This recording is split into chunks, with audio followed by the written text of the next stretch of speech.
Welcome back to another video from the Debate Room podcast. This is episode 140, aka the NBA Awards Show. NBA season, I think, has one more game to close. Great year, to be honest. A lot of narratives, a lot of great games, a lot of shocking trades. It was really good, a really good regular season. The play-in starts this week, I believe, so that's going to be exciting. And the playoffs are probably like less than a week and a half away. So it's going to be a really exciting into the season. A lot of stakes on legacies and stuff like that are at play coming this playoffs. But today we're here to give our awards for every award, or give our selections for every award.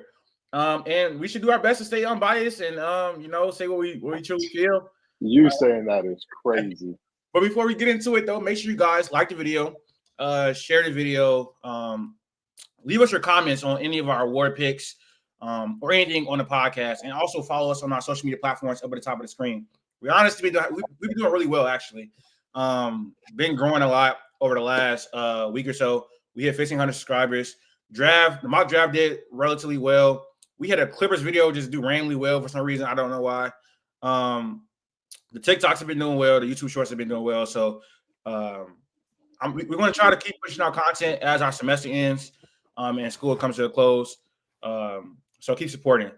Before we get into it, though, how you guys doing today? Katie, I see you outside in Houston. It looks like some good weather, good vibe. Good weather out this morning. I wish our light was better. That might be problematic, but hey. It'll be all right. Matt? Good. Early morning. Yeah, I'm almost done with school, so that'll be good getting into the summer. Drew, how you feeling, man? Man, I just woke up. You woke up? Yeah. All right.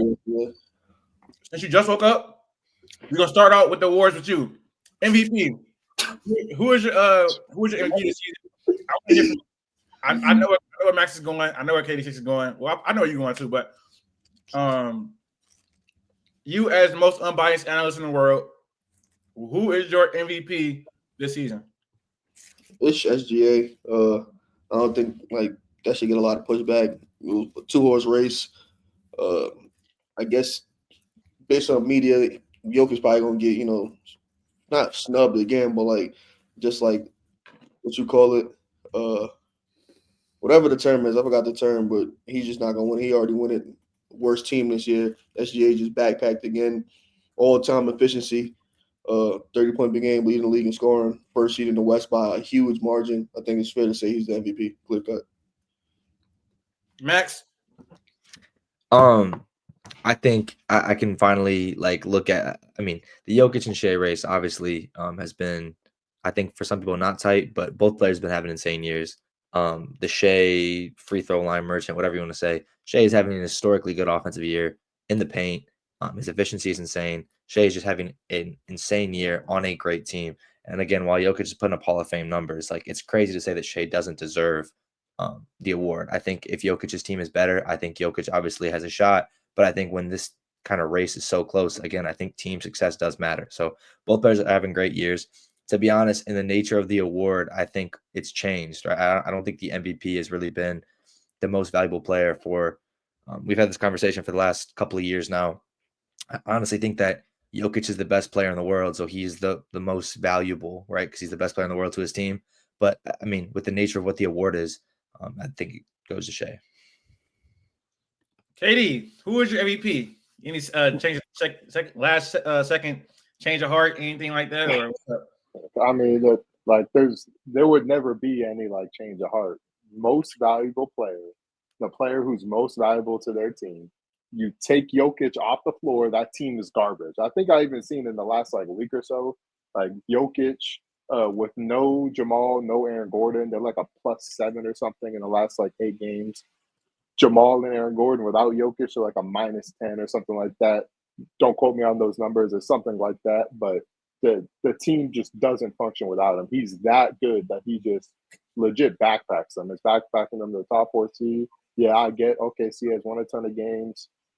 Shea has had a great season, don't get me wrong, but the spirit of the MVP award, the most valuable player, does not just mean who's having the best individual season.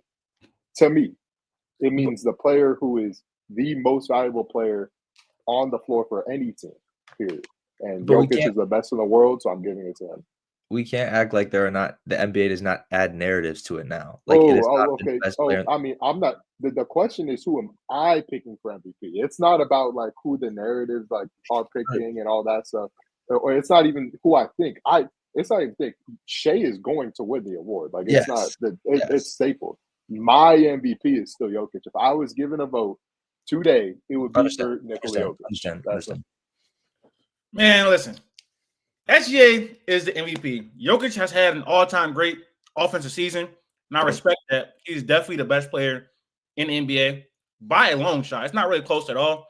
But Shea this season averaged 32.7 points per game, led the league, 63.7 true shooting, obviously 5 rebounds, 6 assists, also gave you damn near 2 steals a game. He's a really good help defender, regardless of team.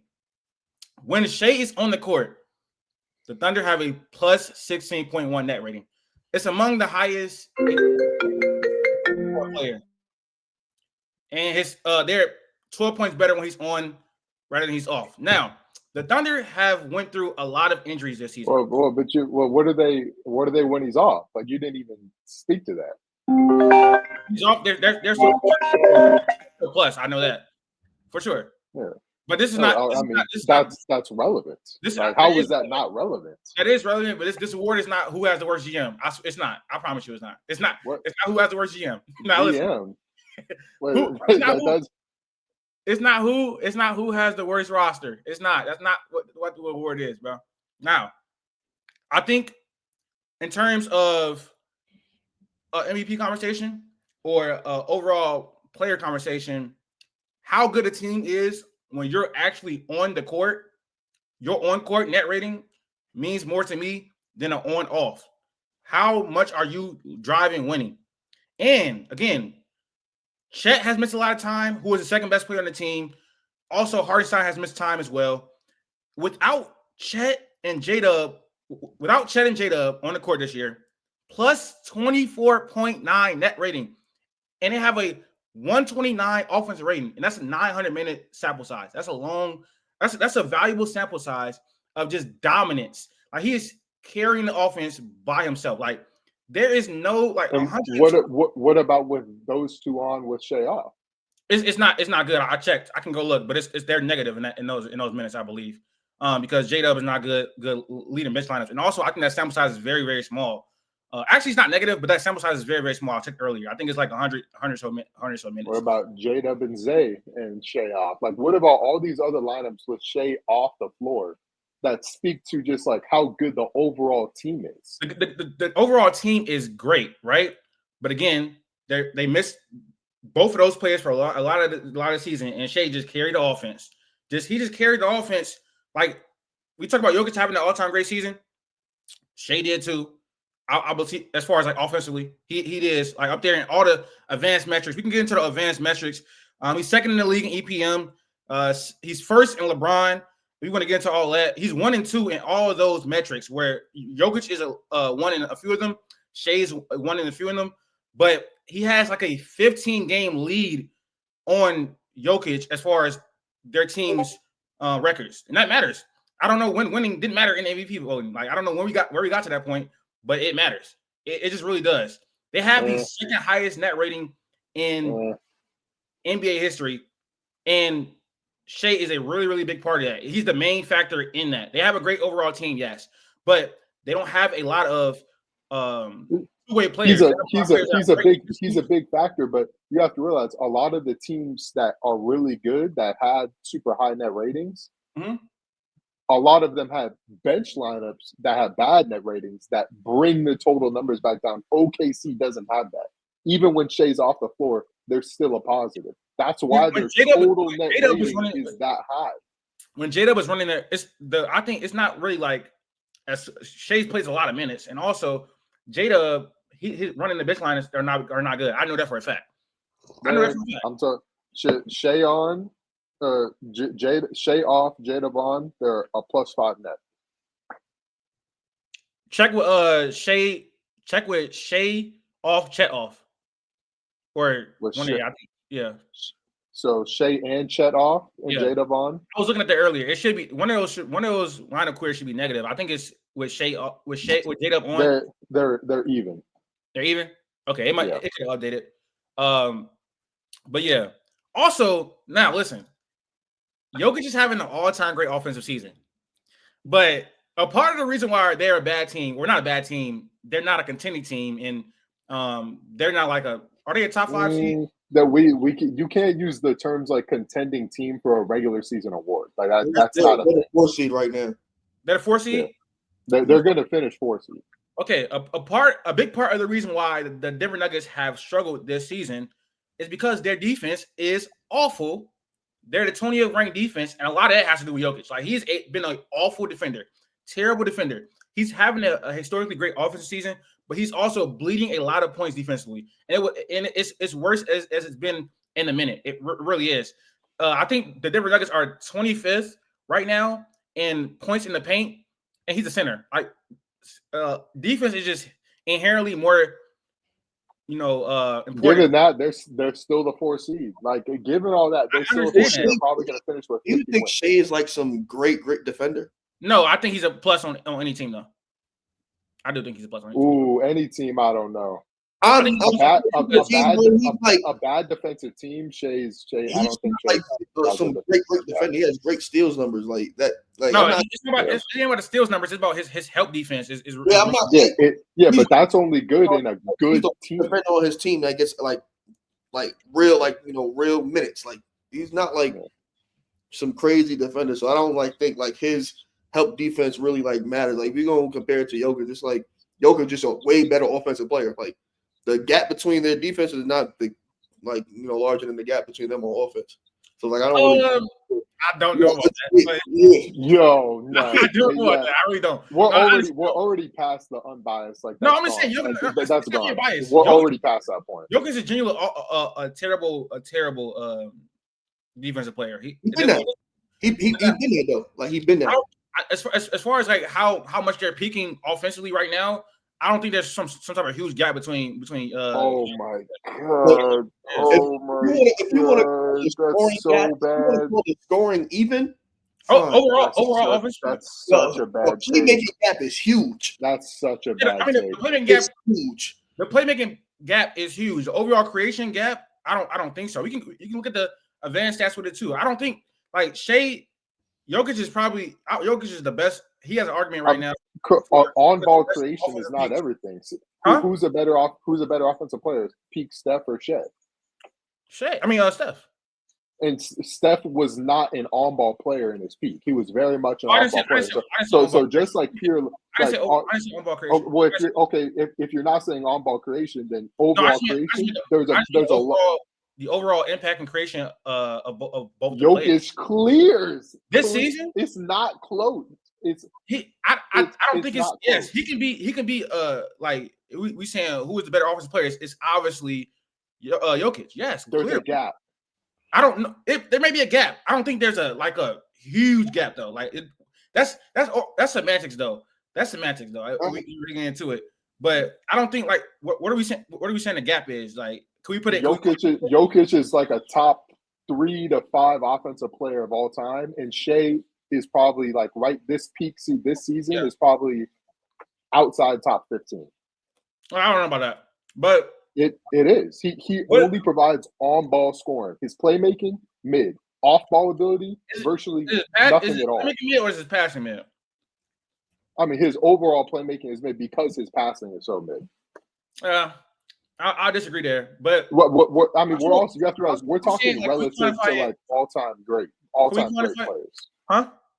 We're talking relative to all-time great players. Okay, can we quantify it in a number? Let's say if Jokic is a 10 out of 10 offensively, where's Shea? Probably an 8. That's what I'm saying, though. That's what I'm saying. That's my point. A 10 versus an 8 is a large gap. Is it though? Is it? Yes. I guess that's where we disagree. That's what I'm saying. That's why I asked you to quantify it. Like if Jokic is a 10 offensively and Shea is an 8 offensively, which I don't know. Maybe he's a 9, but I don't know if that's a large gap though. That's what I'm saying. A 9 is probably like James Harden at his peak.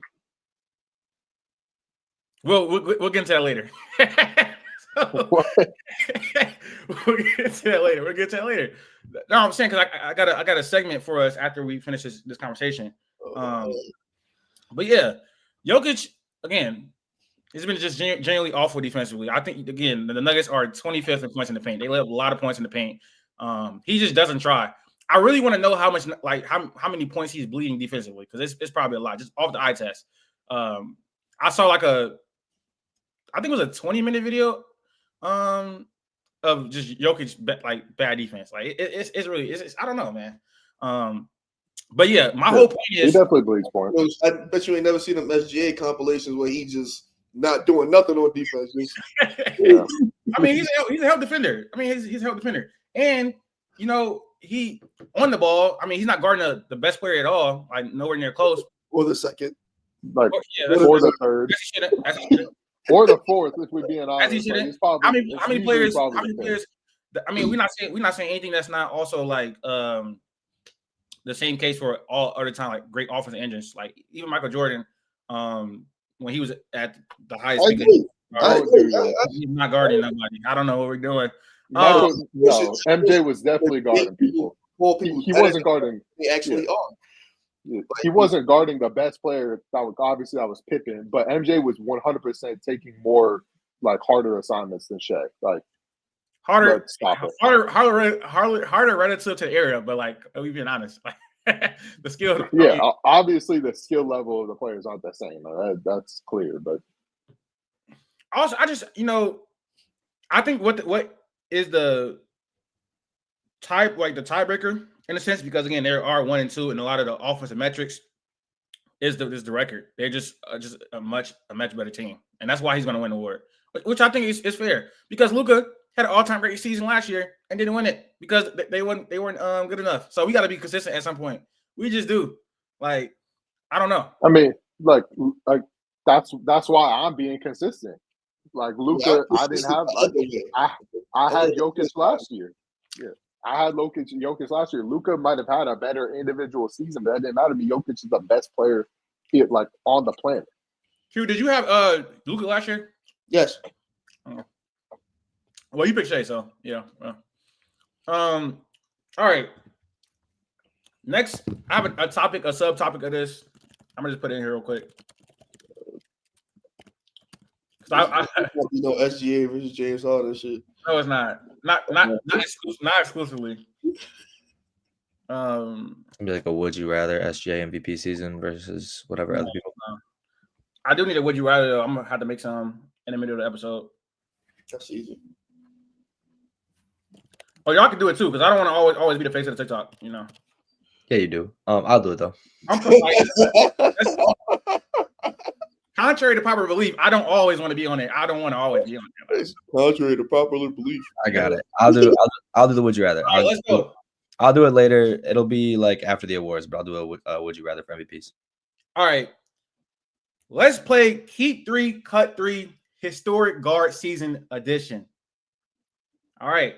Let me get to my names. First player, 2016, Stephen Curry. 2018, James Harden, which it probably should be 2019. Let's do 2019, James. You're saying his MVP season, you're saying, correct? That was it's an argument that he's better in 2019. He averaged like 36 fucking points in 2019.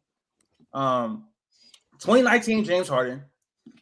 2024, Luka Doncic. 2025, Shea. 2017, Russ. And 2009, Dwayne Wade. We know which ones. We know which one's last. So let's go ahead and get it. Russ. Russ. For sure. Yeah. He's out of here. Russ for sure. 30, 10, and 10? Yeah. For sure. Yeah, we're not moved. For sure. You mean 18-19 Harden, correct? Not 19-20 Harden. Correct. Got it. Unfortunately, yeah, we're cutting Russ. Next is probably Wade. And that was a great Wade. The only reason Wade didn't win is because LeBron. Like, I'll speak LeBron. So he wasn't winning over LeBron. But after he's probably the next worst. Yeah. Can we just are we keeping Harden and Steph pretty easily or no? Is that not so clean? So clear? Yeah. I think Harden and Steph are both easy keeps. Wait a minute. So are you saying Shea peaked higher than 09? Wait, or Yes. oh, okay. I don't think that's a hot take. What? Bro, so he's so confused. I didn't expect that from you. I didn't expect that from you. I lie. I mean, this is regular season. We're not talking playoffs. Mhm. 06 Wade is like Shea has never done anything like that in the playoffs, but this regular season. Never will. If we include the playoffs, Harden. Yeah. Okay. I'm definitely. I'm not gonna lie. I'm keeping Harden. Is Luka or Shea? It goes down to Luka or Shea because we're keeping Harden and Steph, correct? Yeah. Q, you don't seem so confident on that. 2015 Steph was. This is unanimous MVP. Oh, stuff. it's 2015 stuff. No, he said No. 2016. He said 2016. Okay, yeah. I was gonna say 2015 Steph is a combo. 2016 though. He said 2016 stuff. Oh, all right. Yeah, because I thought he said 2015. He said you said 16, right? Unanimous MVP stuff. Yeah. Okay. You keep Steph and Harden, Luka or Shea. Luka last year, Shea this year. It's not a slight, KD. It's not a slight. No, I mean it's not a slight. It's purely I don't know. It's tough because like that Mavs team was really not that Mavs team until post trade deadline.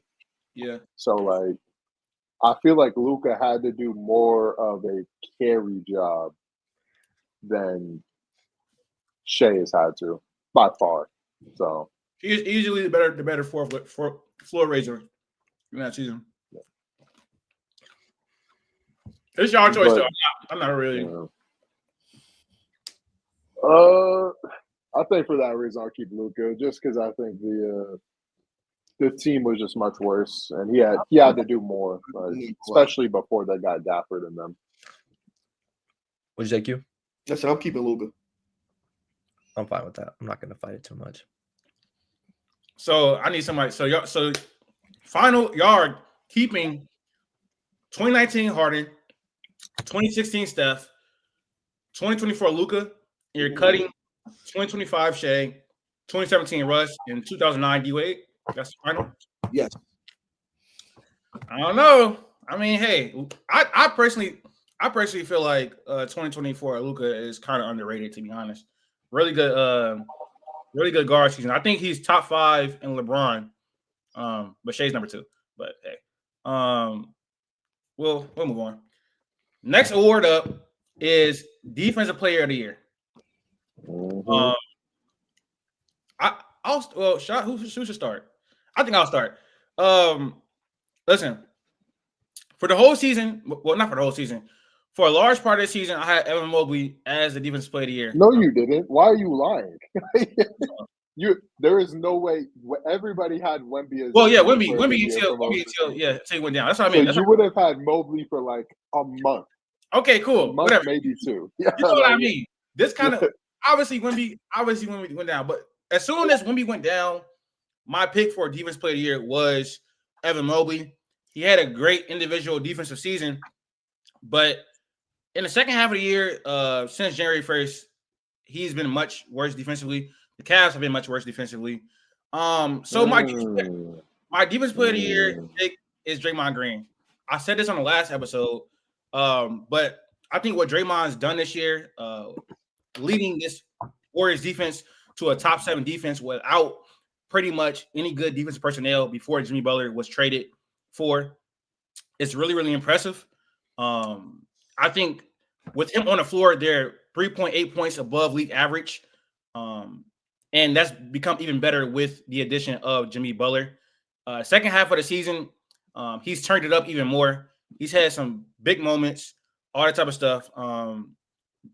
Opponents are shooting 4.9% lower when they're getting guarded by Draymond Green, and they're shooting 9% lower when he contested at the rim. So it's some really, really good defensive numbers. All the advanced stats back it up as well. And the Warriors have had the number 1 defense in the NBA since February 6th. And that is in large part to do with Draymond Green because he's able to anchor a defense. He's able to switch out on perimeter. He has some of the most – he has the best IQ in NBA history of a defender. And he's obviously really, really vocal as well as a defender. So that's really my case for Draymond Green. Individual impact that has led to a great team defense despite not having great defense personnel at all. So that's my case for Draymond Green. And I think a lot of it has got overshadowed a little bit because he's been campaigning for himself. So people are saying oh, he's trying to manipulate the media and to give him an award, but he genuinely deserves it. All trolling aside. So that's my pick. Q? Yeah, I had Evan Mobley once when we went down. But I don't want to say Draymond influenced me, but even after he said what he said, I was still on the Evan Mobley side, but then they hit that slid, then that bad slide, losing games. Mobley just was letting people go by him. He was getting cooked in one matchup, and then Draymond Green. I just started watching more Warriors games. Draymond Green, he just popped out per usual. He was doing the same thing since game one, but as you said, their defense took a major jump last half of the season. So here's Draymond Green. Good for him. He should have had 3 of these already. At least he gets a second one. Max? We just talked about this. Draymond's going to win it. I'd probably take Mobley. I like Mobley's versatility. I know they went on that skid, but all year long, I don't know. Mobley's just been probably one of the just watching the Cavs play, just one of the best switching defenders as far as blocking shots, switching off different positions, watching him play defense. I don't know. I think his impact is huge. I know they went in their little skid. They kind of dropped a little bit. I think Jimmy obviously helps Draymond, but that takes nothing away from what he's done this season. I agree he's done a lot with bringing up that defensive rating with less pieces around him. I think that Mobley has a little more help, but I don't know. I think it's a close race, but I'll probably give it to Mobley. He just had Jared Allen in the paint. That's really it. it. Yeah, I mean, but I don't know. I think that's better than anything Draymond's got. Quinn Post. Katie? It's easily Draymond for me. I've been saying that Mobley defensively hasn't really passed my eye test. I got some pushback on that earlier in the season, but it seems now that people have come out with stats and whatnot to back that up. Other people have kind of come around to it, even though I was saying it a while back and getting pushback on it, but that was just my eye test. It just wasn't the case before 2025. It just wasn't.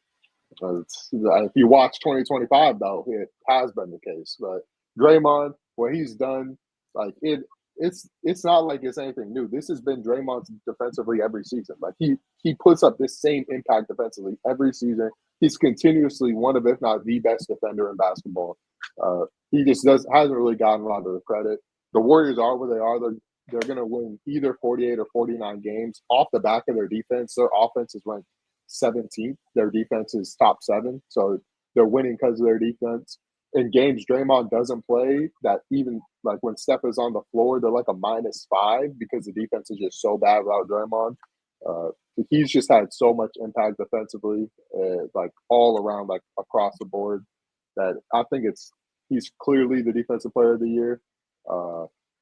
I'm kind of worried, not going to lie. The betting market, poly market, has Mobley as of the last few days, the massive favorites. And I don't know what's causing that. I don't know if because poly market's overseas. I don't know if people overseas have gotten early ballot information or whatnot, but there's something fishy with how much the odds have swung to Mobley in the past week. So I would doubt if Mobley wins it just based off of that, because I genuinely trust Polymarket's predictions. But if he wins, Draymond got robbed. That's all I'll be able to say. So.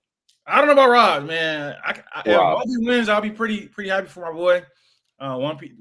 It'll be just as deserved as Shea's MVP.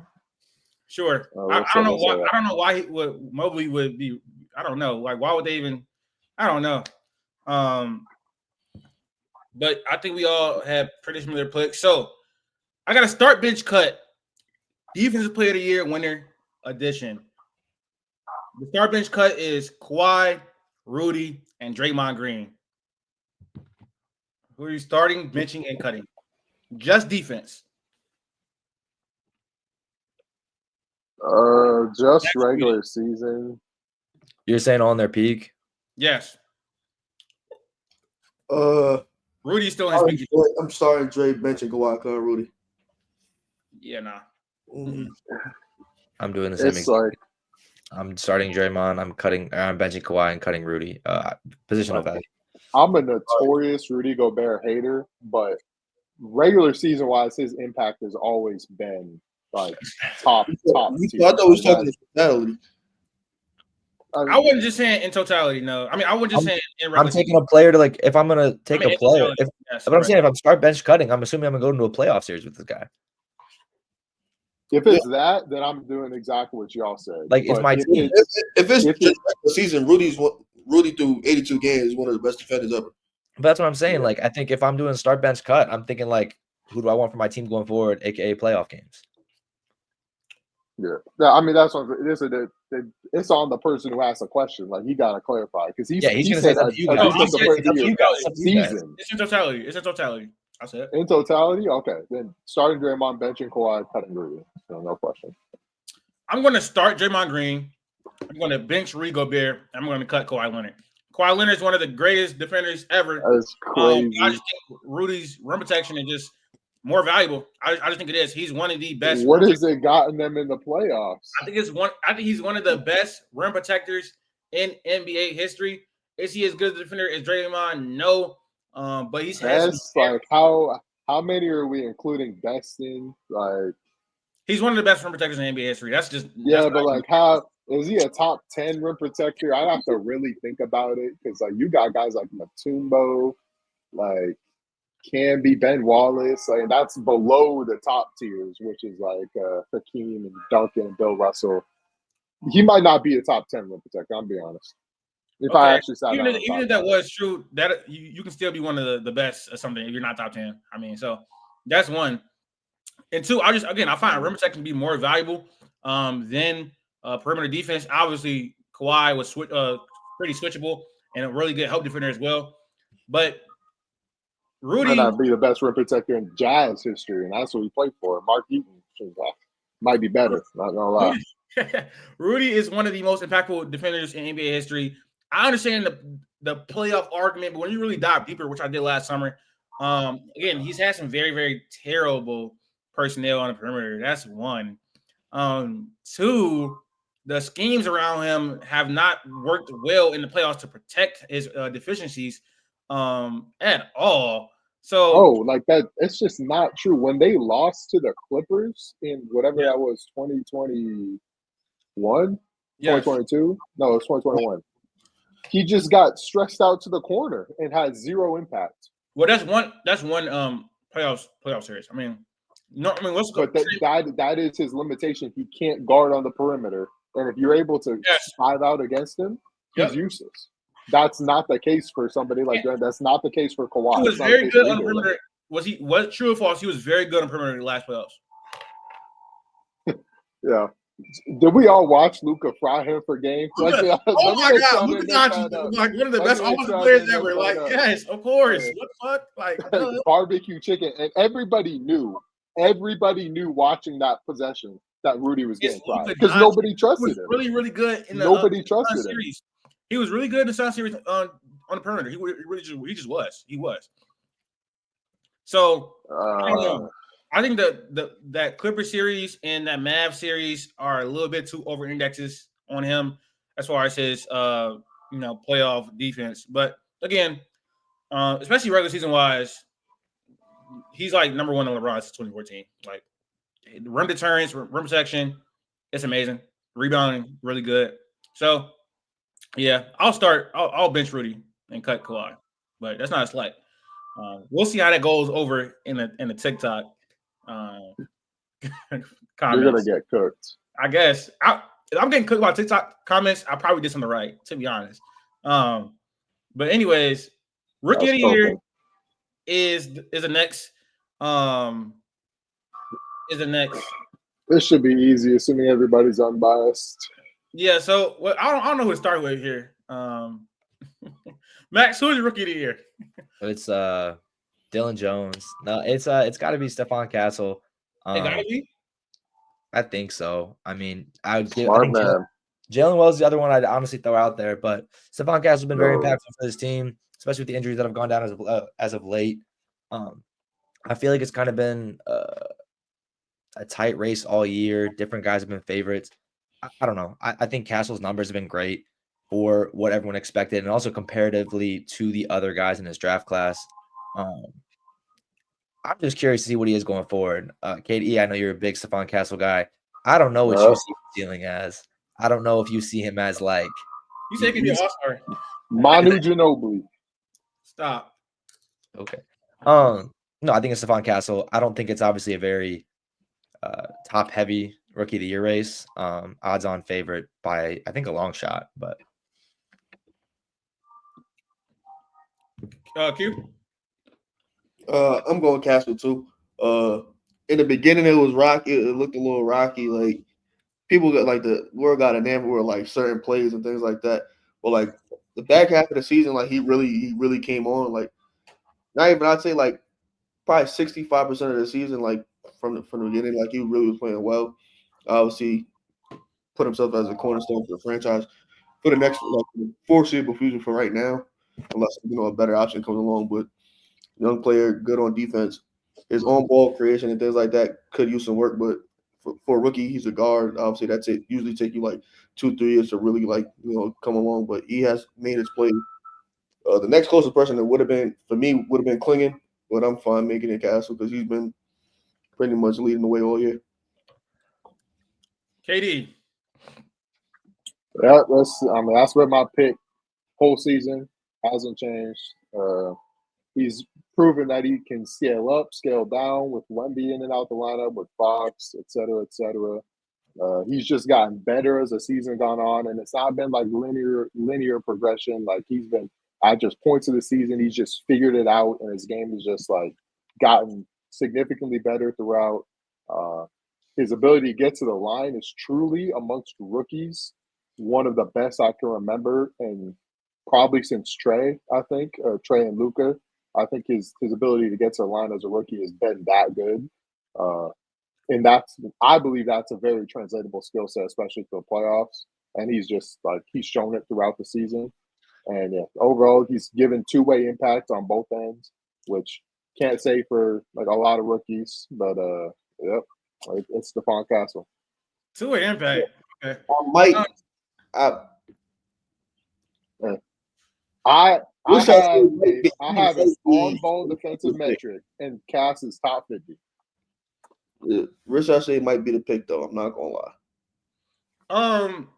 My rookie Castle's averaging like 4 times as many as assists as him. He's literally, I mean, research say he's been cool. Don't get me wrong, but like he's playing next to Trey, creating for him. There's levels to it. My rookie of the year is Stephon Castle. I think he has. I think he has. Clap it up, everybody. Clap it up. Y'all don't understand how painful that was for him to say. It wasn't painful at all. It was very painful. I am an unbiased analyst, and I think Castle has had the most creation responsibility of any rookie. The efficiency is not great whatsoever, but he's good. He's great at drawing fouls. He is great at actually getting to the paint. I think he's shooting 63% at the rim. Everything outside the paint is terrible. But again, he's a rookie. He's still developing. And I think he's also been the most consistent rookie this year from the beginning of the season to the end of the season. He has had his struggles, but every rookie has had their struggles outside of basically Jared McCain, who didn't finish the season. So yeah, Castle is rookie of the year. Yep. So was Michael Carter-Williams and Malcolm Brogdon. But all I'm gonna say is the Spurs played the Cavs twice in the last few weeks, and Castle outplayed Garland in both of them, and he was guarding him. So just gotta throw that out there. Yeah. So yeah, I mean, I've been called a Castle hater. I think I've been pretty realistic about as him as a player. Wow. But we'll see going forward. I think the rookie class overall it has some up and downs. I don't think many of the players that actually are rookies are actually starting caliber players on good teams, but I don't think rookies are usually that anyways.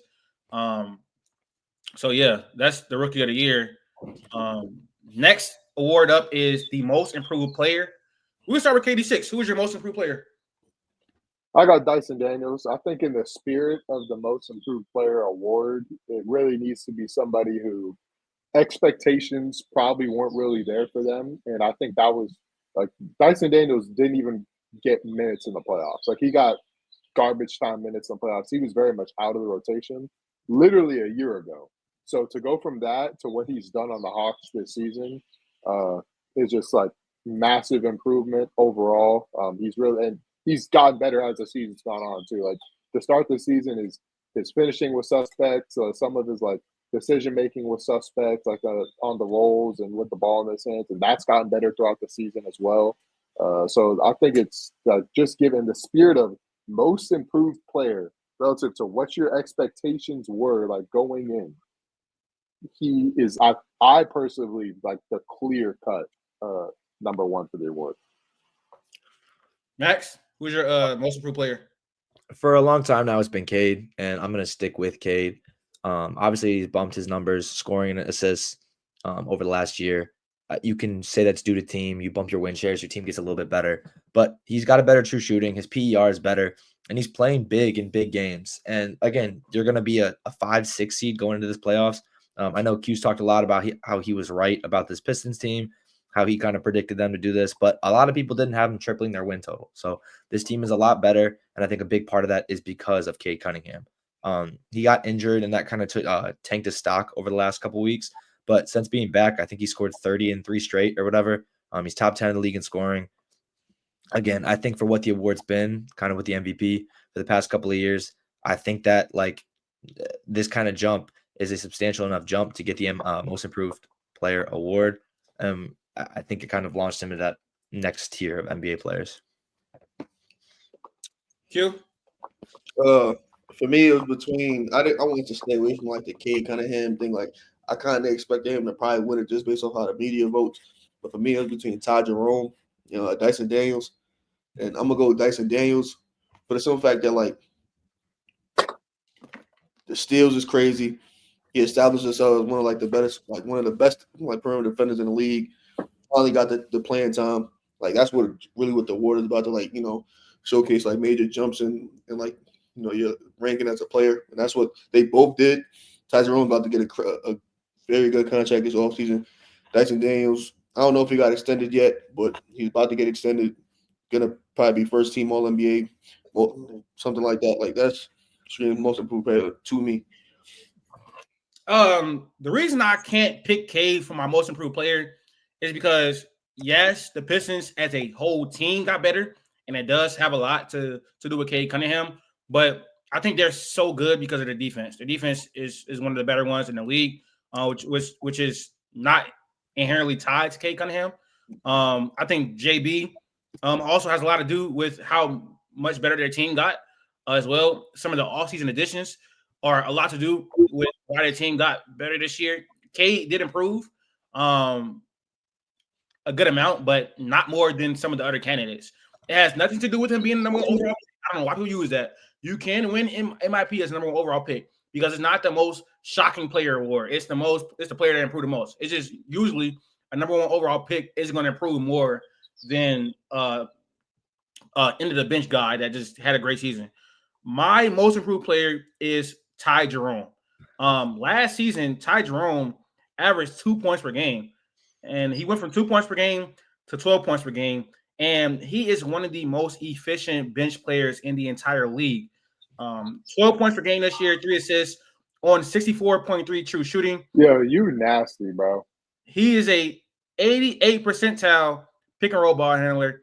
He played 2 games, and you talking about he averaged 2 I don't points per care. game. You nasty. What happened to unbiased? Like this is not unbiased. This is unbiased. This is unbiased. I didn't pick A. What's going on? No.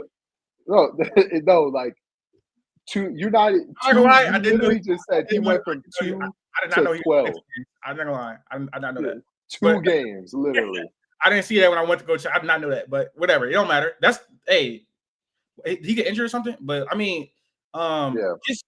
his numbers in previous seasons weren't great either, though. It's not like he had I great mean, he's numbers. averaging 7 points, 3 assists. You know, it's still a jump, but there ain't no 2 to 12 that you try to make it seem. That was crazy. Yeah, I ain't gonna lie, I didn't know that. But 88 percentile pick and roll ball handler, 97 percentile spot up player. The volume is really low, but he's also a 98 percentile isolation player in terms of points per possession. He has a plus 2.5 offense EPM. And per 75, he's averaging 22.7 points on plus 6.9 relative true shooting. Just really, really good in terms of efficiency and overall impact off the bench. That's the reason why he is my most improved player. Dyson Daniels also improved, but the efficiency numbers for him are still terrible. Let me not say terrible. They're not good. He is a really good defensive player. He'll make probably first team all defense. I would have him second team, but offensively, it's still a lot left to be desired, in my opinion.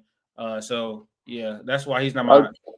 And also, I think the real pushback against Ty Jerome is I just don't think he's played enough minutes. Like 19 minutes a game compared to like the 33 minutes a game that Dyson is playing is just too much of a jump. More. Like, yeah, I'd be hard pressed to get the most improved player award to like a bench player that's not averaging 20. Because like Tyler Hero got it as a 6-man, but he was a 6-man, a bench player, and he was averaging like 20. Yeah, playing 30 plus minutes a game. Yeah, that's a fair point. What I will say is I think Dyson has always been as good of a defender. He just never got the minutes.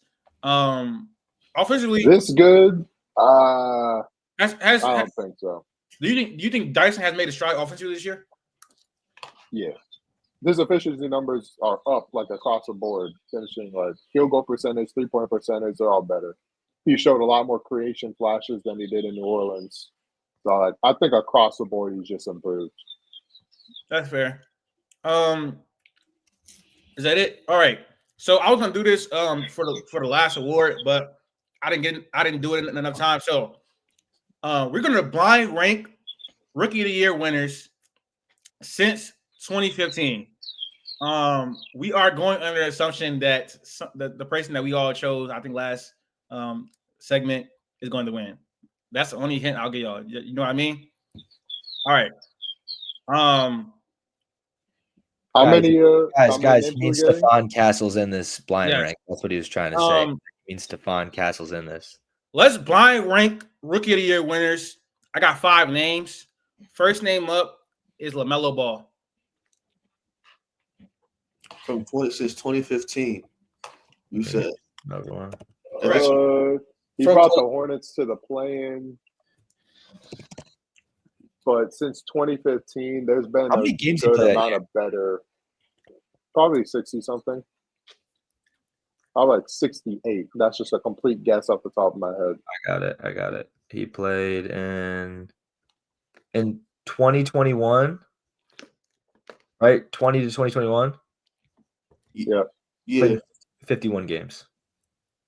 Oh, that was a shortened season. I'm sure. Yeah, that was COVID year. Yeah. The COVID year. Yeah. Right. Yeah. I mean, like, it's at least 3. But we could maybe say 2. I'm more comfortable with. I'm comfortable with 3. You got Wemby, Paolo, Luka, Ja, Ben Scotty's Simmons. not better. Ben Simmons is better. So the only ones you got like Malcolm Brogdon, Castle, Cat, Wiggs. That's why he did 2015. The sneak probably like Brogdon in there. Yeah, I think 3 is probably comfortable. But who's worse? I'm gonna go 3. There's a good amount worse. I don't think there's not that many people that are worse. Brogdon, Scotty, Castle, that's Cat. it. Cat averaged 18. Cat was he averaged 18, but what did he do with that? LaMelo led his team to a plan. I guess out of nowhere. Just a weak mid-East. The West has been, I don't know. Okay, but let's put it this way: would you be upset if we put Cat at 4 and LaMelo at 3? Would it really matter that much to you? No, I just think that there might be better, more I top, think but it's fine. him taking the team to a plane. I think like you use that as like a tiebreaker because like I don't expect rookies to really like make their team. You know. Yeah, Yeah. exactly. Like he was the best player on his team and then went to the point. So Yeah. So like if it has to come down to it, then yeah, we could. I'm good with LaMelo at 3. Max. It's fine. I'm outvoted 3. Next name up is Malcolm Brogdon. 5. Clear. that's easy. It's good. You said 5? Clearly. Okay. He was really pretty efficient. And we'll Good get at- Castles. Bro, give us the next name, bro. Yeah, we'll get Castles. That's 4. We're good. Give us the next name, bro. Next name up is Scotty Barnes. We got to put him too because Castles. He said Castle's going to be in here. Yeah, I mean Scotty had a decent season, so I'm not Yeah. mad at him above LaMelo. Fine. So Scotty's got to go too. Yeah, I was assuming Castle's in there.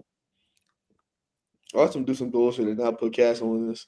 He just said it was. That's a lie. Like Yeah. that's just a straight up lie. Next name up is Stephon Castle. So 4. 4, Y'all sure? Easily. yes. I guess. Everybody else that won Rookie of the Year is That's fine. probably the best. We're not putting him 1, so it's like it's an easy decision. Last 25 points per 75. The last name is Luka Doncic. Yeah, 1. I'm cool. I'm cool. Yeah, I'm cool with that. I'm cool with the list. Yeah, y'all did good. Y'all did good. I'll try to check out, throw some mid shit in there. All right. Next award up is 6th Man of the Year. Who you guys got? Anyone to start? I got Malik Beasley. Why? How many games does he come off the bench though? A pretty decent amount. I think like he just made the cut. Yeah, he's eligible. He's Yeah. eligible. Okay. Made the cut. Yeah, he 300 threes in the season. The best shooter on the team. Not a big reason why the Pistons are better, but he played a role in the Pistons being better this year. Yeah. You know, He's a big reason. Yeah. He's 41% from 3 on 9 attempts. Like he's just been Malik Beasley quietly been like one of the he quietly averages like 16 and 20 like every year. I don't get it. Like I don't ever see it, but like he be doing it. And for this Pistons team, he fit right in. Great for the story. They should somebody from that team should come away with an award. He's probably gonna come away with 6 Man of the Year unless like people hop on the Boston train and say Peyton Pritchard. I think that offseason signing was not received well by people. It's crazy. I told folks. I told y'all. Also, the Pistons offseason was just shit on. I said they were winners. They weren't winners. I don't know. That tech contract, trash. Tobias, no, it's whatever. JB Bigstaff was A+ higher. Hey, that was a good hire. Tobias Harris, his contract doesn't look the worst anymore. It's just okay. I guess a whatever signing. Max, they traded away Quentin Grimes, who didn't want to be look there. what he do. Look what he doing in Philly, hooping. Yeah. Max, who's your 6 Man of the year? I feel like I'm going chalk, but I mean, I think it's Peyton Pritchard. He's huge. That Boston Celtics team. Again, with the injuries that sometimes having that lineup, he's huge when he needs to step up. His true shooting's gone up after almost doubling his shots. He's got a shooting higher from 3, going from 4 attempts to about 8 attempts. Yeah, I mean, some nights he goes out and gets 40. Like, I get you have that luxury because you have so many good players in that team, but he'll be essential to that team going forward. He definitely deserves the award. Like, again, it's chalk, but like, I think it's tough to go against it. They've been a top 3 team in basketball, and he's a huge reason why. As far as his efficiency and his ability to shoot the basketball. Katie? I got DeAndre Hunter. I think he's giving you the Malik Beasley level of spacing and shooting, but he's also giving you another level of he can put the ball on the ground. He's getting to the free throw line consistently, which just adds like a lot of like guys who are considered shooters. They don't really also give you the getting to the line aspect, so he's pretty unique in that. But he's been doing that all season, and he's just overall scoring wise, efficiency. Like he's just been a consistent go-to guy on that end. So for that reason, I got DeAndre Hunter. My 6 Man of the year is Peyton Pritchard. He's giving you great scoring on good efficiency. I think 14 points per game. But where he differs from a Malik Beasley is he's also adding an element of facilitation and playmaking to their bench lineups, which I think makes him more valuable overall. He's had a really great season. There's really not much to say to it, but yeah, Creighton Pitcher is my sixth man of the year. It's some really good candidates as far as most improved player and sixth man of the year. Usually it's more chalk, but I think it's multiple ways you can go with both of those awards this season. Even someone like who we didn't say for most improved player, like Ivica Zubac, has been really improved this year with his game. So that could have been a most improved player pick on a low. All right, next award up is Coach of the Year. I'll start. My Coach of the Year is Ime Udoka. Actually, I lied. It's not. I don't know why I just said that. But he is a good candidate, so I know somebody else will pick him. My Coach of the Year is Kenny Atkinson. I understand what Ime Udoka did. Nobody thought the Houston Rockets were going to be the second team in the West, as good of a team as they are. He has the shock factor in that aspect, but I will be willing to bet no one had the Cleveland Cavaliers having a better regular season record than the Celtics coming into this season. And they didn't really make many roster changes at all. This Cavs season, I think the number one reason they improved has a lot to do with coaching. Garland had a bounce back year, probably the best year of his career. I think a lot of that has to do with coaching. I think Mobley making a jump as a self-creator, as a three-point shooter, that is coaching. Donovan Mitchell and the whole offense was more balanced this year. That's coaching. They have the number one offense in the league this season. They're third in net rating. Last year they were 24th in pace. This year they 11th in pace. They moved the ball a lot quicker. They got out and run a lot more. They shot a lot more threes. It was a whole difference in philosophy this year, and it's what led them to a 64-win season. They're one of the best teams in NBA history, regular season wise. That's undebatable. And so that's why I think Kenny Atkinson deserves Coach of the Year. That's my. Can I go next? Yeah, go ahead. I honestly think this might be the best Coach of the Year race we might have ever seen in the past couple of years. I think JJ, I think Ime, I think JB, I think Kenny Atkinson. I mean, Mark Dagnall, again, he's not going to get anything, but he's still having a great year. Like this year, Joe Mazzulla, like there are so many good coaches and coaches who are whatever, just putting up great years and who have improved their team significantly. For me personally, though, I think it's JB. I'm like really high on this Pistons team right now as far as how they came into the year. I'm really impressed with the moves made and the coaching done. Again, I think JB Bickerstaff was kind of scapegoated in Cleveland. And I think that Cleveland with Kenny Atkinson, I agree with Latif. I think a lot of it is due to coaching. You've made some roster changes, but again, the way they're playing, the way that Darius Garland at the end of the year didn't want to play with Donovan Mitchell, he demanded a trade. You've made that work, and they've been a great team. But the Pistons bumping up their wins by a lot with, again, like semi, like minuscule, it seems, changes, right? Like getting Malik Beasley, who was pretty cheap, getting Tobias Harris, like just getting a little more shooting and a little more veteran leadership. I think a lot of that then has to fall on JB as well. So I picked Cade for my most improved, and I'm picking JB. Again, I think what's been going on in Detroit is very, very impressive, and I give JB a lot of credit for being at the helm of it. Yeah, I go JB Bickerstaff too. Again, they small roster changes. Like they added Malik Beasley and Tobias Harris and Tim Hardaway Jr. Whatever, if you really care about that or not. So like it wasn't like really something. It's like a bunch of big major changes. We've been playing without Jaden Ivey pretty much like the whole year. He just came in and changed the whole philosophy of the team. He went from like having Monty Williams, who clearly didn't want to coach, to have an actual coach change the team around. And now they're sixth seed in the playoffs. I think that's warrants enough to like give you some snub, if you want to call it a snub, against Kenny Atkinson or Ime Udoka, who like we seen them have a 40-win season last year. Just about, I think it was like 41, 40, something like that, whatever it was, just barely missed a play-in. This year, they're firmly in the second seed, and obviously Ime deserves a lot of credit. But, like, you kind of seen the jump. Like, people still was talking bad on Detroit. People didn't believe in Detroit. You got people that talk basketball for a living not knowing who the coach of Detroit is and why they're doing so good. So I think, like, just putting themselves on the map, JB Bickerstaff deserves a lot of credit, especially how he went out last year. Like, he kind of did get scapegoated for the Cavs, even though, like, sometimes voices get stale. But he was the perfect, like, coach for this team. Yeah, I got Ime. He was my pick last time we did these awards. He's still my pick. To go quite frankly, to go from 11 seed to 2 seed in the West is crazy. Like it's just that's insane, especially when you're a Rockets team that's super young. Nobody expected it. Like no, a lot of people probably had the Rockets like either towards the bottom of the plan or outright missing the plan at the start of the season because the Pelicans were anticipated to be better. The Suns, obviously, like they're in terms of expectations, they far like outpace them.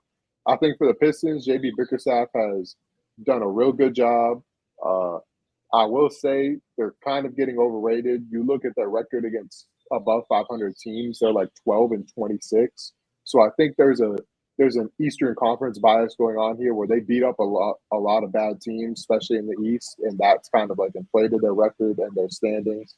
I don't believe they would be a playoff team out west, so I take that into account. The Cavs, I also think people are forgetting that Mobley and Garland both only played like 50 games last year because of injuries. Compared to this season, they both played over 70. So while, yeah, they did have a large jump in wins, there is also the factor that both of those guys missed so many games last season. They still won 48 games last season under JP, with Mobley and Garland missing like 20 plus games. So, given that, it's really just it's harder for me to give more credit to Kenny Atkinson. So for me, I'm going with you, man. And they missed those games at the same time. Yeah, it was like the Cavs still won games without both of them. So, what do you think, as a coach, Ime has done to improve this team? They were in the league. Culture. It's 100% culture. I don't know, because that's not really something to me that I think could be quantified. I mean, it could be quantified in wins. But I mean, their offense, it got better in the sense. I guess they got more offensive rebounds. But like the defense is already elite last year. It's just very much culture. Issue is that. Oh, now go ahead. No, it's like that. That was even the case in Boston. Like Ime wasn't some crazy X's and O's coach, but we saw halfway through that Boston season, he just flipped the culture entirely, and they were a completely different team the second half of the season. The bounce back they had to get to the finals, all that was crazy. Like Ime is like the epitome of a culture coach, where we're setting a certain like toughness and physicality that we're going to play with. The X's and O's might not be there, like with say a Mark Daigneault, but in terms of toughness, like, do I consider OKC a tough team? No, I think they're probably a soft team if I'm being honest. Like, they complain about refs and fouls a little too much, but the Rockets are a tough team. Like, and that is very much ingrained. They have one of the most aggressive defenses in the NBA, bro. What are you talking about? Yeah, but that's not toughness. Like, I think Lou Dort's tougher than anyone on Houston's roster. All right, let's relax. Okay, yeah. It's then Steven Adams. Come on now. Like, yeah, I forgot Steven Adams on the team. That's not fair. I forgot. Dort's my guy. You can't qualify. Like honestly, you can't quantify culture. You're either a culture setter or you're not. But like we've heard from many people that was on that team, especially like most notably John Wall. Like the problem with the team was pretty much culture. So as long as you brought in the culture with the talent that they had, they were going to be a better team. And you've seen that the last 2 years. Do you think it's possible they can be like? Are they going to be closer to the Kings as far as their regression next year, or like the Grizzlies where they have like 2 straight years at the top of the West and then they go back down to earth? I don't think they'll have a regression because their floor is their defense, and their defense isn't going to get worse. So it's like I don't think there will be much of a regression for Houston at all. I don't think they'll be a 2 seed, but they'll hover around like 3 to 6 every year based off. Yeah. That could be a possibility. We're going to see the next step for the Rockets and Ime Udoka. We're going to skip Clutch Player of the Year. I had Jokic, but that's not really worth wasting time on. Yeah. Let's get into our all NBA teams. I don't really know how we should do this. KD, who's your first team all NBA? First team all NBA. We all have the same 4, obviously. So that's just who you got fifth. I have LeBron. LeBron for me, they're the number 3 seed, and they're finishing that 50 wins. LeBron was a big part of that. LeBron, both ends, has been like a positive contributor, which to be age 40 and to like anchor a defense the way he has And when I say anchor, I don't mean like a traditional like Draymond Green type anchor or a Wemby type anchor. He's more of like an orchestrator of the defense. He's barking out commands. He's telling people where to go. He's calling out switches. He's calling out rotations. He himself is, when he has to lock in defensively, he's making great rotations, taking charges. So just for overall two-way impact, I'm going with LeBron for my fifth spot. I don't know. Being 40 seems like a detriment to a player. That's what I heard. That's what they told me. They told me 40. Who's they? It was not me. A certain person. I got the same exact first name, but I hovered over LeBron and Anthony Edwards. I'm gonna go LeBron. He's 40. That's it. That's all you know. He's 40. Like it shouldn't be happening. I have Anthony Edwards. I put Edwards in there. I think he's just getting overlooked this year. He's having a great year on a team where it's kind of looked like it hasn't worked at times. He's still been shooting wise, shooting better from three. Most points he's averaged in his career. I think Ant's having a great year. But I put Ant up there. But I mean, I think it's a pretty tight race. There's a couple guys you could have up there. My first team All NBA is Shea, Jokic, Giannis, Tatum, and Anthony Edwards. I just think AE gets that fifth spot because he's improved a lot this year. Still has to be better as a decision maker, but him turning into one of the best 3-point shooters in the NBA, put up 3-point shooters in the NBA, was not something I expected. For a large part of that season, the team around him was just not great. Like the offense, Jaden McDaniels obviously took a big leap at a part of that season, but the offensive talent around him was just not great at all. And it took a while for Julius Randle to get chemistry. Rudy Gobert was having a rough season start the beginning of the season. Mike Conley has not been great this year at all. I'm gonna give it to Ant. It's not really reflective. Well, I think what they're like the 5th seed or something like that, 6th seed, 7th seed, one of those. It could They're be the 7th seed right now. Yeah. It hasn't been reflective in the wins. I had Brunson in there, but I just realized that the Knicks are much better with him off the floor, which is crazy. So I mean, I think for me the fifth spot between Brunson, Ant, and LeBron. I think Brunson has been heavily underrated this year, and he's underrated in terms of where he is in the league. So yeah, I'll say that. They don't beat top teams. That is true. My second team is Anthony Edwards. No, not Anthony Edwards. I'm sorry. My second team is Brunson, Steph, LeBron, Mobley, and Cade. That's my second team. What's your second team? Where is Donovan Mitchell? He's on the list. It was just not this one. I mean, who is he supposed to be over? You think Mobley has had a better season than him? Oh yeah, in totality, I do. Mm-hmm. That's great. Like we just earlier on this pod, I need a reference. You talked to Mobley defensively the second half of the year has not been the same.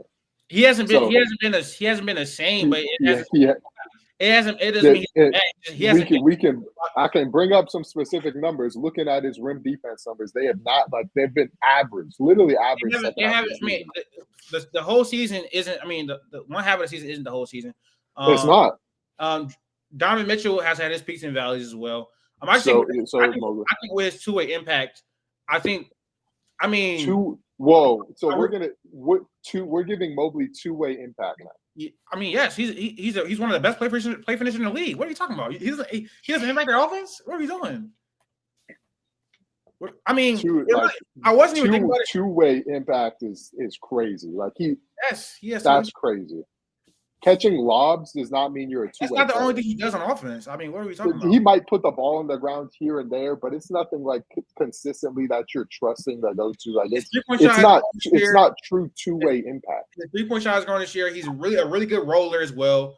Really good cutter, really good lob catcher. So I really don't know what you're doing. Again, if Mobley was on a team without like good offensive talent, would he have offensive contribution? It would look like Bam. That's what it would look like. What? Bam's better offensively. Okay. Move on. I wasn't even like putting Mobley versus my head. I wasn't putting Mobley versus Donovan Mitchell up against each other. I was more so putting Donovan Mitchell against Cade, and that's why I put Cade in there in the second team. That's what really was in my head, to be honest. I didn't think about it like that. All jokes aside, I didn't think about it against like Mobley versus Donovan Mitchell. I think my D-Mitch, list looks completely different than yours. I think D-Mitch is everything I want to do. Let Max go. I was just saying D-Mitch, Cade, Braun, Mobley, and Curry. But Curry and Cat are kind of the Curry and Cat on the last slot. Wait a Cat's minute. kind of put down. Wait, what? So you got Brunson on the third team, I'm assuming?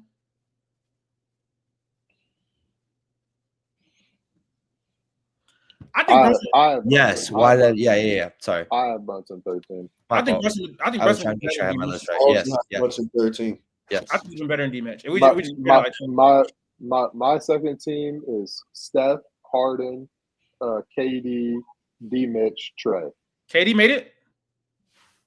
KD, what's his game count at 62, right? Oh, he's at 62 games right now. When I did my ballot, he was eligible. Yeah, I'd move Brunson up to second team then. So my second team would be literally all guards: Steph, Harden, D-Mitch, Trey, and Brunson. Trey, that's interesting. Trey's had a great season. No, he has. I'm not gonna lie, I don't have him on any list, but that's just me. I don't know if anybody else has that too. I don't have Trey. No. Trey, I don't have him either.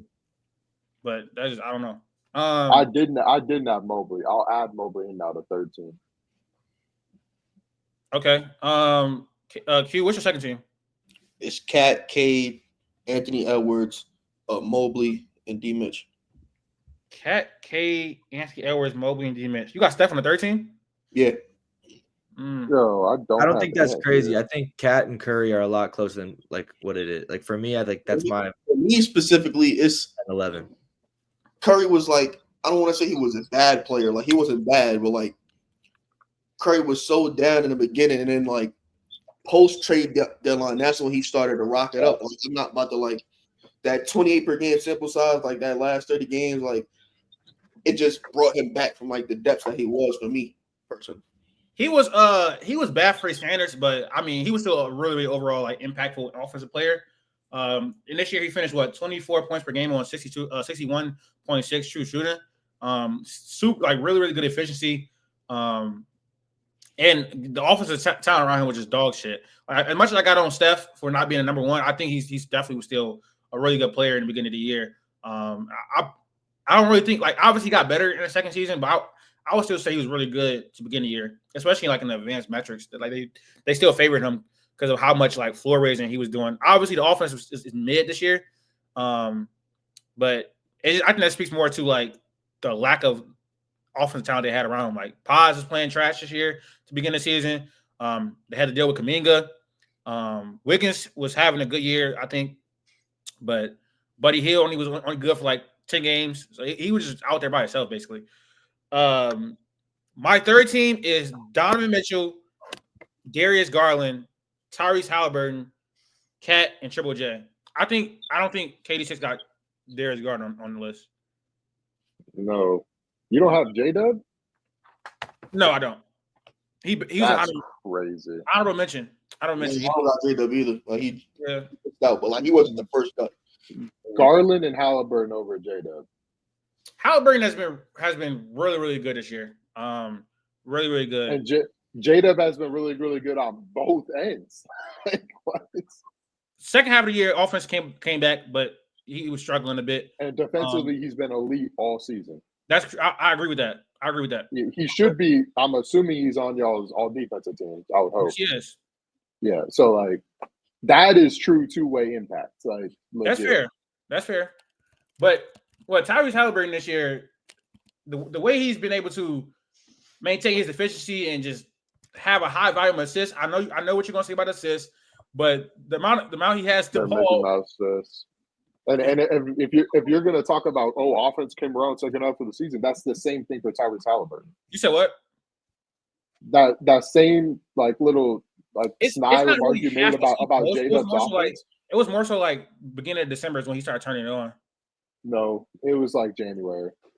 Pretty sure he had a game like early January. He literally had 0 points. Like we're not doing this. I mean, yeah, 0 points. That's one game though. 20 and 10 on really great efficiency. Didn't like the not turning the ball over a lot at all, which is ridiculous. And the Mickey Mouse assist, I understand what you're saying, but his court mapping vision is there's just also like look how many games the Thunder have won. Like it to that not is true. give it that has to matter here. They've won so many games. A large part of that due to J-Dub. Yeah, I agree. It was hard to keep him off the list. I think it's a lot of people have arguments. James Harden, I wouldn't put him on second team. But he had I think he's there just because of like what he's been able to do. Like, yeah, the defense has been great, but like that alone isn't gonna win you games. What he has made a lot of not good offensive players, Derrick Jones Jr., Chris Dunn, like he's made them playable. Literally, Zubac, he's turned Zubac into one of the best centers in the NBA, which was obvious. Like we knew was going to happen, but in terms of overall, like just impact of what he's done, I feel like Harden has to be up there because it's translated to wins. Like, I think Zubac, he definitely. I think both of them have had positive impact on each other. To be honest, I'm not going to do that. Harden has played with plenty of pick and roll centers like throughout his career, so it's like he can do it with a bunch of different ones. I'm pretty sure though, I mean, obviously Zubac is a great screener. He also is his self creation this year. I'm pretty sure the numbers are pretty good for him. In terms of they're all up, but like part of that is just being fed the ball in the right spots, which a lot of guys can't do. James Harden's good at it, so that's a fair point. Wait, did you say your second team, Q and Max? Yeah, I do. A second. Okay. Oh no, my bad. We're on third team now. What's our third teams? Triple J, Brunson, Curry, Halley, DG. Cap, Brunson, J-Dub, Triple J, and Halley. Cat, Trey, technically, right? Yeah, because I thought you put Trey in your second. Yeah, but I have to bump him down because of Ants. I had to move Ants up. I didn't have Ants on here because I just must have missed him. But so Cat, Cade, Jaren, J-Dub, Mobley. Yeah, I definitely think Cade on 13? No, Cat, Cade, Trey, J-Dub, and Jaren Jackson Jr. I think Jaren's got to be up there for sure. Jaren's had a great year. Yeah. So you had Cade on 13? Yeah. I consider putting Cade on 13 too, but I kept them up there. Again, for me, it's the record against above 500 teams. That's just not cutting it. To be honest, that's so bad. I mean, that's not really due to him though. I feel like they don't have enough offensive talent around him against good teams. They just not really. But I feel like that's why I had Cat down here too. Like part of the requisite for me to be all NBA, you got to be beating good teams. Like if you're not beating good teams, it's like it's hard for me to say you're all truly the top of all NBA. I just can't say that. All right, all defensive teams. I'll start off again. My first team all defense is Draymond, Mobley, Amen Thompson, Jalen Williams, and Rudy Gobert. That's my first team all defense. Yeah, one more time. Draymond Green, Evan Mobley, Amen Thompson, Jalen Williams, and Rudy Gobert. Okay. Dre, Bam, Zubac, Mobley, Jaren Jackson Jr. We had the same first team too. For defense? Yeah. So you had Triple J. Well, KD, you had Triple J, Zubac, Dre, Bam, and Mobley. That's fair. I'm never putting a guard on my first team. This is not happening. I think Jalen Williams. For me, Jalen Williams. Who's the guard? Amen Thompson. No, I'm never putting a guard on my first team. Oh, you saying in general? I mean, yeah. Now that it's positionless, it will always be bigs for the first team because they're just more impactful. Yeah, I think Jalen Williams, his versatility this year, he played the 5 when Hart and Chet was out. His event creation, versatility, guarding more positions, it was great this year.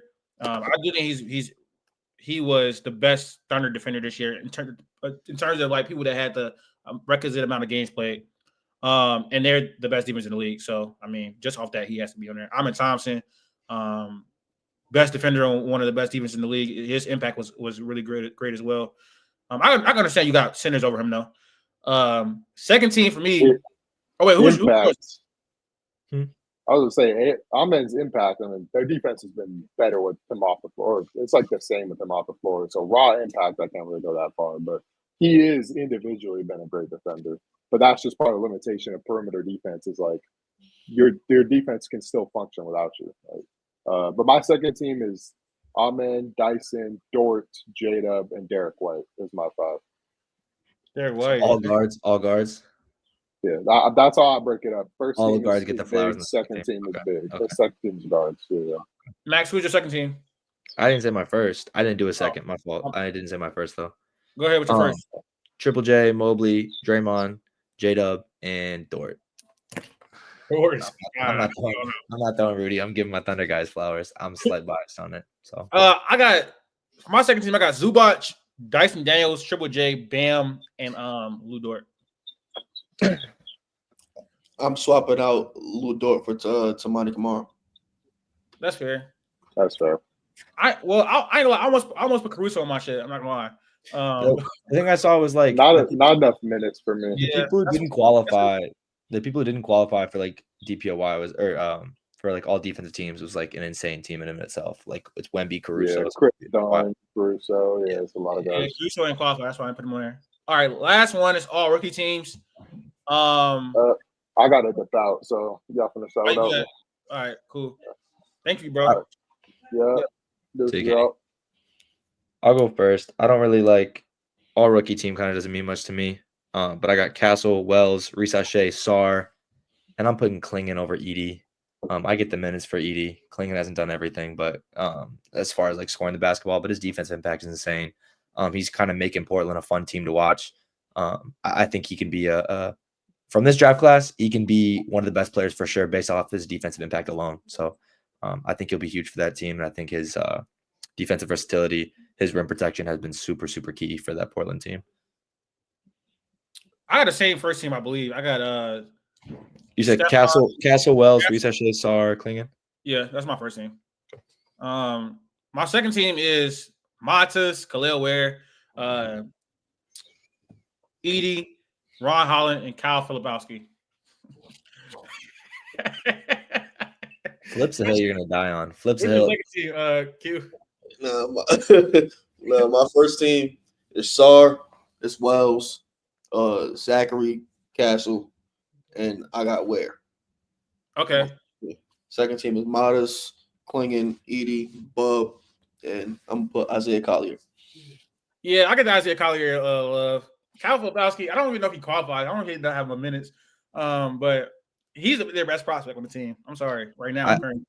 I didn't have my second team written down, but it'd probably be it'd be Ware, Edie, Modest, Dylan Jones, and AJ Mitch. I don't know. Wait, who am I forgetting? Bub Carrington I put up there.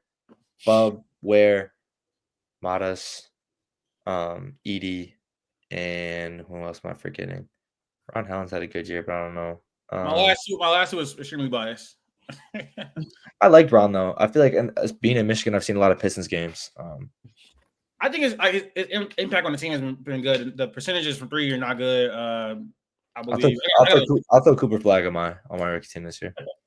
All right, what's your other stuff you had? Did you do it, Max?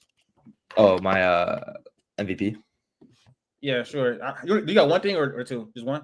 It was. I was just doing the MVP. Would you rather? Okay, cool.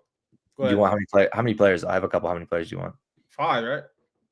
We could do 7. You can do a bigger one. Whatever. That's longer work for me, but sure. Go ahead.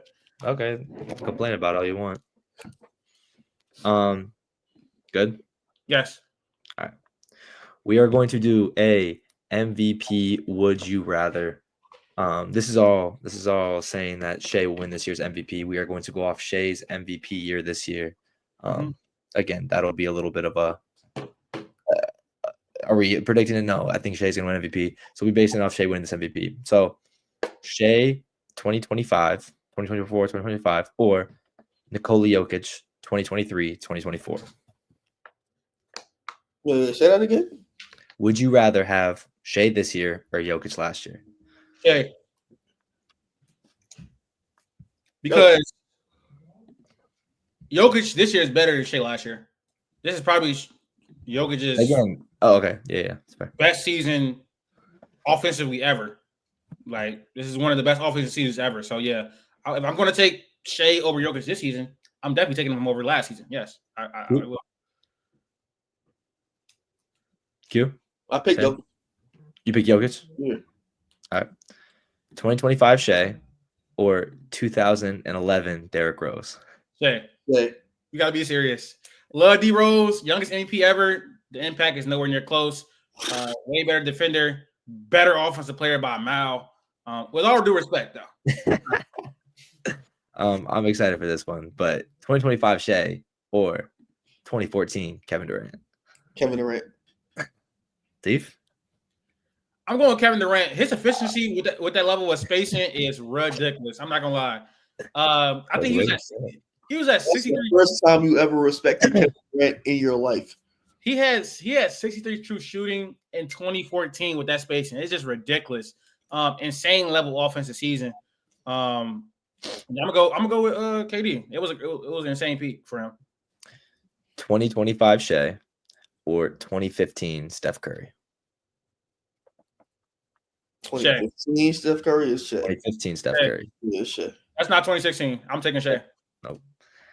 2025 Shea or 2001 Allen Iverson? Shea. Yeah. Let's be serious. Just making sure. 2021 Shea. Sorry, 2025 Shea or 2008 Kobe Bryant? Oh, wait, Kobe.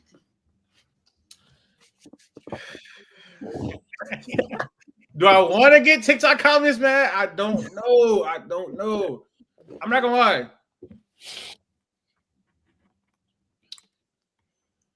I'm going Shea. I am. I understand. What Kobe averaged 36 points a year? Something like that.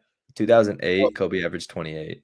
Oh no, that's the no. It was 07 or 06 that he averaged like 35.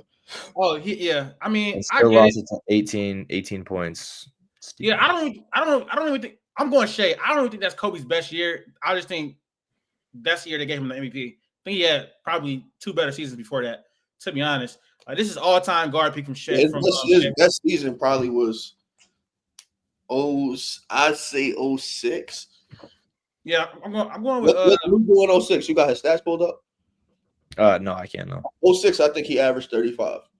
Yeah, I don't think that was Kobe's best season. I'm going to go with Shea. It's close though. It's close. 05, 06, he averaged 35.4. Yep. It's going to be really hard to wrap your mind around what Shea's doing this year, but it's all-time great shit. I don't think it's hard. I just think it's overrated. Last one. 2025 Shea or 2018 James Harden? 2018 James Harden. 17-18, not 18-19. Oh. Yeah, I mean, it's still Before, not 36 a game, 30 a game. Still great. Don't get me wrong, but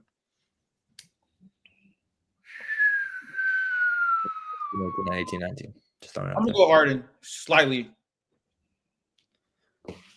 Q? Slightly. Still going Harden. I didn't know if you rethought. So that means you go 18 Harden over 08 Kobe? Bro, James Harden. James Harden is one of the best offensive players ever. Like on I understand. So is Kobe. So is Kobe. Scoring title 3 straight years in a row. Huh? Yeah, his title 3 straight years in a row. I can't hear his you. overall creation that year was agree, but that next year was. I mean, we're talking about that wasn't the best Kobe. I don't think that was the best Harden though, but it's fair. That don't mean that Harden is still. I'm thinking. That means the next year Harden was better than Shea, and the year after that it was better than Shea. I'm not talking about Shea anymore. I'm saying for Latif's logic, I might take that Kobe over that Harden. That's all. Regular season wise, I think Harden is a better offensive player than Kobe. I'm not gonna lie. I just think he is. Regular season wise, he's a better offensive player. Playmaking gap is like pretty huge. Yeah, I think regular season wise, Harden is a better offensive player than Kobe. That's all I got. All right, that's gonna end the episode. Thank you guys for tuning in to our award show and also episode 140. That's gonna do it. We'll be back pretty soon predicting NBA playoffs. Hopefully, we get some draft stuff out soon. Synergy got cooked, so the last draft kind of flopped. The last TikTok draft kind of flopped. Normally our drafts do pretty well, and that one didn't Yeah, do it so is. I mean, you think 6,000 views is a flop? Yeah, it did. It did I pretty mean, well. look at our other ones. I can't Yes, lie. I Look at our understand other ones. What is Like, that for, those bro? gained it over time, though. Like, Yeah. Also, YouTube one did pretty well, and also it did pretty well as far as like the actual YouTube video. So, and people are still watching it. So, thank you guys for all the love. Follow us on our social media platforms up at the top of the screen, and we are out.